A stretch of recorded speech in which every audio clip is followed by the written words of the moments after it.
Kisah nyata ini terjadi antara tahun 60-an sampai tahun 70-an ya, antara tahun 60 70-an ya, dimana pada waktu itu adalah seorang guru ya.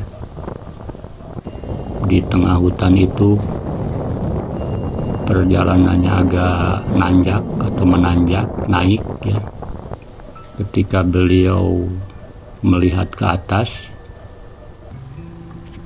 Assalamualaikum warahmatullahi wabarakatuh. Halo sahabat semua, apa kabar kali ini? Mudah-mudahan sahabat semua ada selalu dalam lindungan Allah Subhanahu wa Ta'ala. Alhamdulillah, pada kesempatan kali ini kita bisa berjumpa lagi. Jadi untuk konten kali ini sahabat, kita explore ya, tapi explore tidak di luar ya, explore-nya tidak di lapangan, tapi explore di dalam saja. Maksudnya explore imajinasi, explore fantasi, tapi bukan halusinasi ya. Karena pada kali ini akan disampaikan konten kali ini tentang kisah nyata ya. Jadi kisah nyata, tapi ada hal-hal mistisnya atau hal gaib ya. Maksudnya sesuatu yang metafisik atau di luar nalar manusia biasa ya. Tapi sebelum dilanjut, sedikit pemahaman ya, agar kita semua selalu dalam keadaan positif thinking ya, dijauhkan dari hal-hal yang negatif atau negatif thinking ya, dijauhkan dari pikiran-pikiran yang istilahnya suudzon ya. Jadi begini sahabat ya, sedikit mungkin ini pembukaan ya, pembukaan yang merupakan berbagi sedikit pencerahan ya tentang hal-hal mistis atau hal-hal metafisik ya. Jadi kenapa manusia itu bisa mengalami hal-hal mistis atau metafisik, sebagaimana Nabi besar Muhammad Shallallahu Alaihi Wasallam juga kita tahu bahwa beliau itu pernah mengalami yang namanya Isra Mi'raj ya.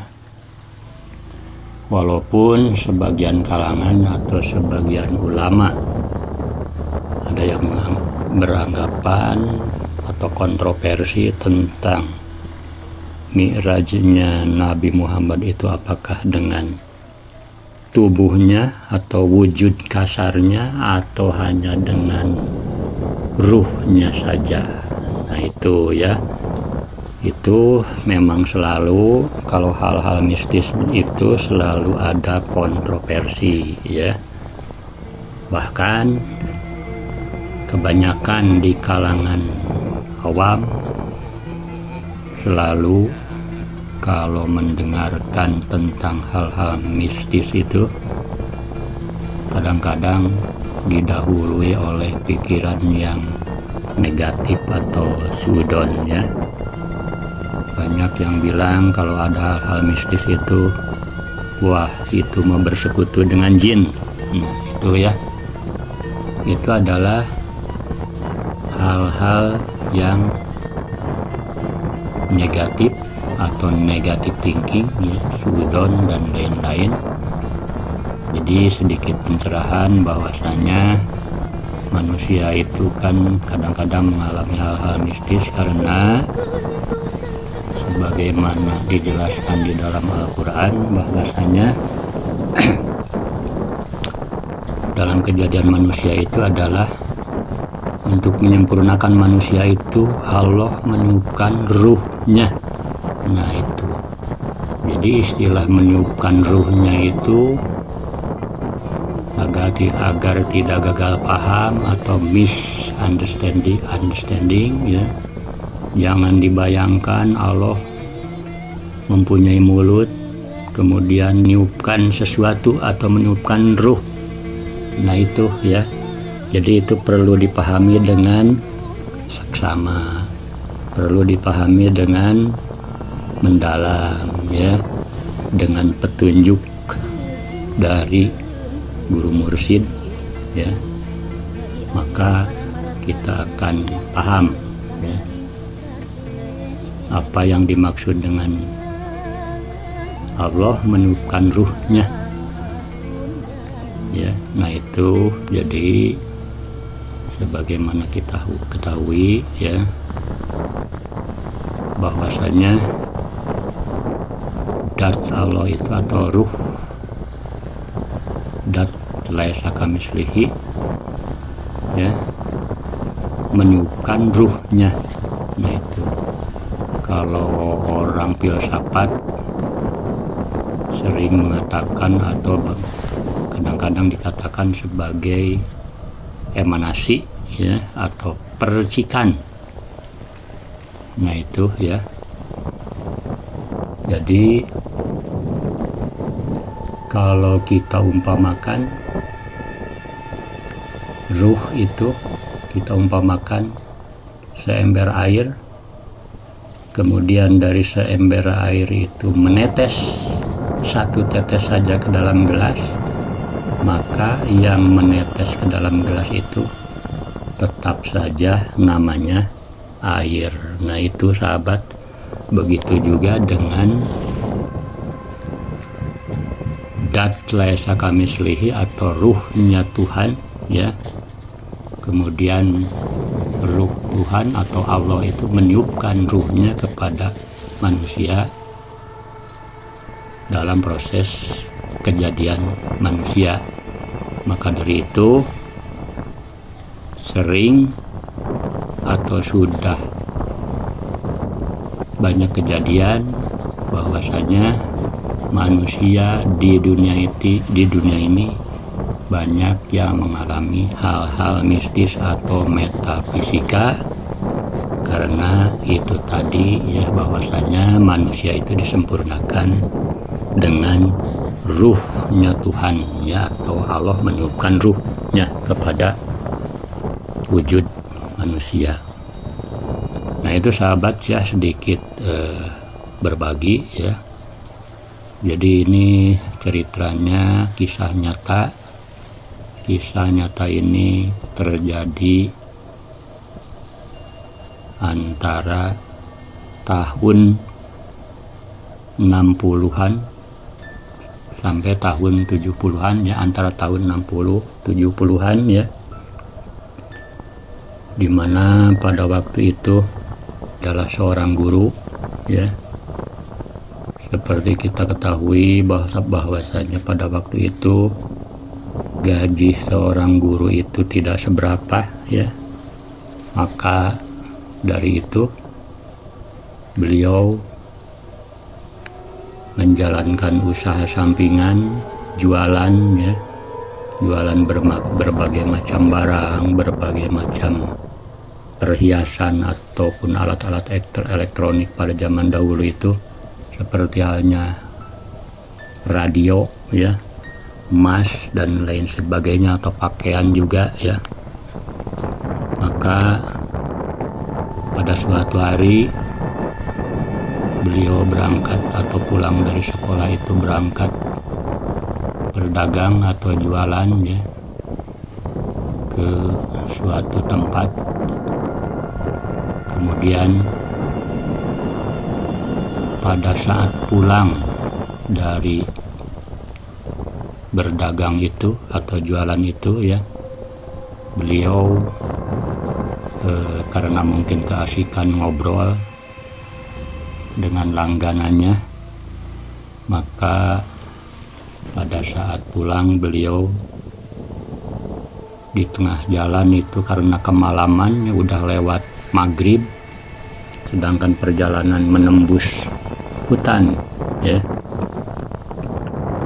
Tapi beliau mungkin sudah biasa kalau di perjalanan atau pulang malam itu, tapi mungkin untuk saat ini yang berbeda karena beliau melewati hutan yang masih lebat atau masih apa ya, kalau dalam bahasa Sunda itu leuweung geledegan ya. Nah, ketika beliau udah lewat maghrib, mungkin sekitar pukul 7 lebih ya, di perjalanan di tengah hutan itu perjalanannya agak nanjak atau menanjak naik ya. Ketika beliau melihat ke atas, ternyata di atas kelihatan nampak seperti lampu mobil ya. Tapi kan pada waktu itu tahun 60, tahun 70-an, jangankan mobil, apalagi ini di hutan ya, motor juga di kampung saja atau di lembur saja masih jarang ya. Nah, jadi seketika itu saja beliau maklum, beliau sadar bahwa yang menyala di atas jalan itu, di atas tanjakan itu bukan lampu ya, tapi sorot dari seekor mata harimau ya. Nah, seketika itu juga ya dapat kita bayangkan ya, bagaimana paniknya, bagaimana takutnya malam hari di perjalanan di hutan dihadang oleh seekor harimau ya. Namun ada keajaiban atau ya hal-hal yang di luar nalar, mungkin ini disebut hal mistis atau metafisik ya. Ketika melihat sinar atau sorot yang kayak lampu mobil itu atau ya lampu ya yang diyakini sebagai mata seekor harimau, maka dengan tiba-tiba beliau mendengar bisikan ya, bisikan yang menyuruh untuk memejamkan mata ya. Jadi kalau bahasa ya Sundanya mungkin perintahnya begini, berem. Nah begitu, setelah kemudian beliau maklum ya, beliau paham, kemudian beliau memejamkan mata, mungkin hanya 1 detik juga kurang mungkin ya. Kemudian ada bisikan lagi menyuruh untuk membuka mata. Nah di sanalah keajaiban terjadi. Ternyata setelah membuka mata, beliau sudah berada di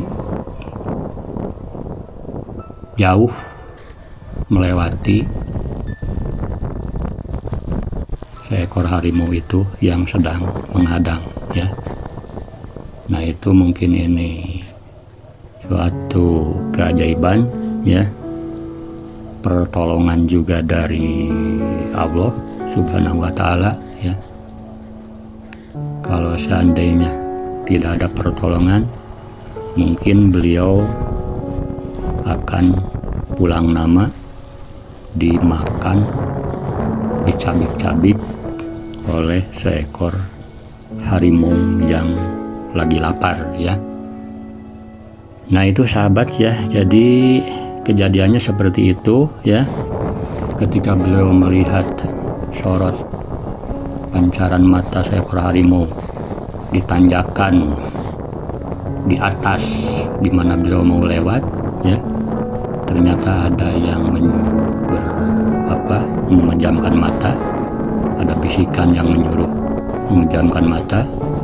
Kemudian beliau memejamkan mata hanya sekejap saja, kemudian disuruh buka mata lagi, ternyata sudah melewati harimau yang mencegat. Subhanallah, ini adalah pertolongan dari Allah. Nah itu sahabat, kejadian ini adalah kisah nyata yang dialami seorang guru yang menambah penghasilannya dari sampingan jualan ya, barang-barang elektronik, jam tangan, emas juga, pakaian juga, untuk menambah penghasilan, karena pada waktu itu gaji seorang guru itu tidak seperti sekarang ini. Nah itu sahabat ya, jadi konten kali ini hanya bercerita tentang pengalaman mistis yang dialami oleh seseorang ya, atau seorang hamba ya, yang mungkin itu adalah kejadian yang sangat langka ya. Maka dari itu kita bisa mengambil hikmahnya, bahwasanya dimanapun kita berada ya, dalam keadaan apapun, jadi kita harus senantiasa dekat atau mendekatkan atau ingat kepada Allah Subhanahu wa Ta'ala, dan kita selalu berserah diri kepadanya ya.